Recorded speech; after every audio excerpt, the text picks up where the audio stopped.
Thank you, Mr. Chair. It's good to see you again, Chair Yellen. I want to follow up on the letter I sent you last month urging the Fed to remove the Wells Fargo board members who served during the bank's fake accounts scandal.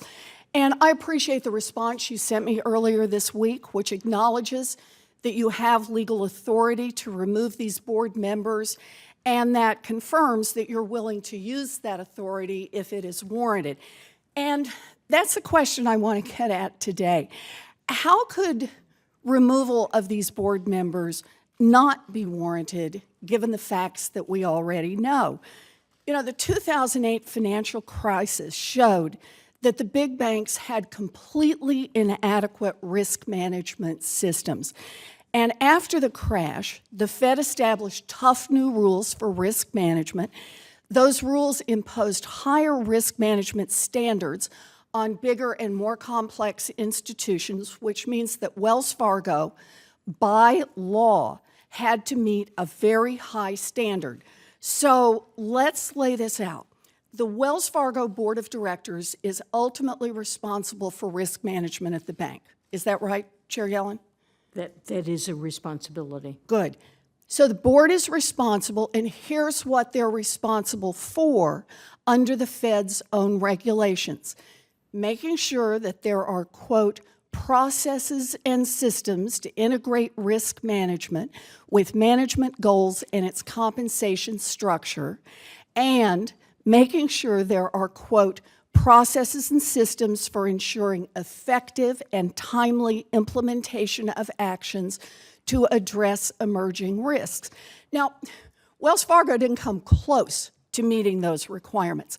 They established impossible cross-selling goals and set up a compensation structure that put enormous pressure on employees to open accounts, new accounts for existing customers.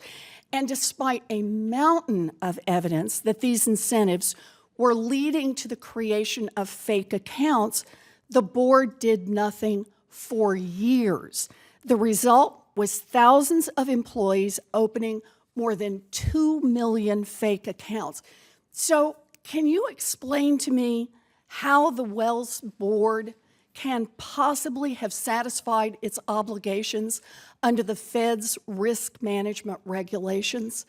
So I'm not prepared to discuss in detail what is confidential supervisory matter.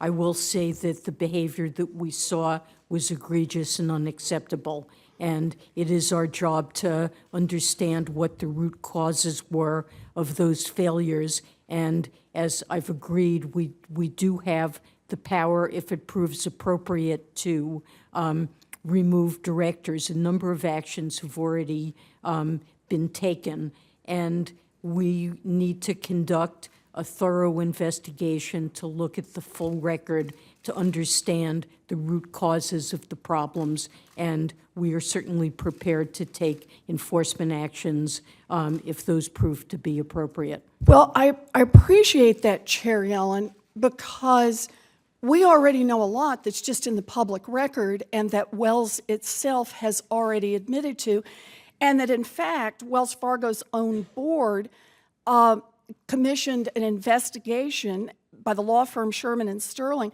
and found that the board was far too deferential to Wells executives on risk management issues and ignored several red flags about the scope of the fake account scandal.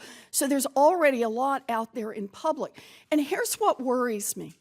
Time after time, big banks cheat their customers and no actual human beings are held accountable.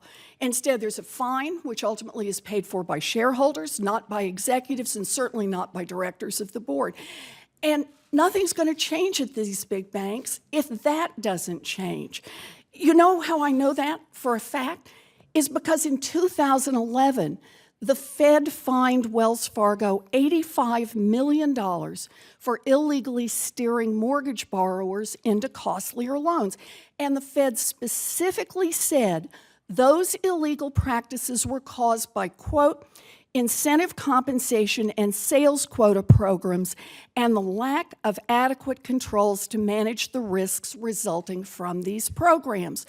So the Fed fined Wells in 2011 for failing to manage the risks resulting from bad incentive compensation practices. And what did Wells do?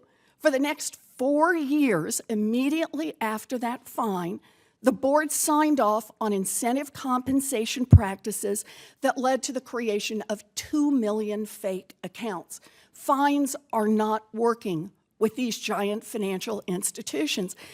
If bank directors who preside over the firing of thousands of employees for creating millions of fake accounts can keep their jobs, then I think every bank director in this country knows that they are bulletproof. And that poses a danger to the rest of us every single day. You have the power to change the culture on Wall Street. I know you care about this issue. I hope you will use that power.